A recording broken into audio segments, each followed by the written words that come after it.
Alrighty, little December 17th swim here. Nice and balmy, about 45 degrees outside. About 51 water temperature. Feeling good. About a week from Christmas. Hard to believe.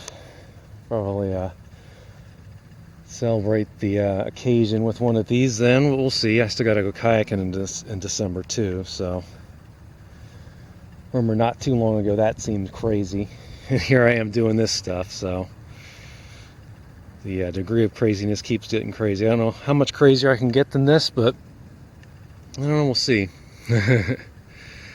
Anyway, cheers to all my Wim Hofers out there. It's always fun. If you ask me, at least.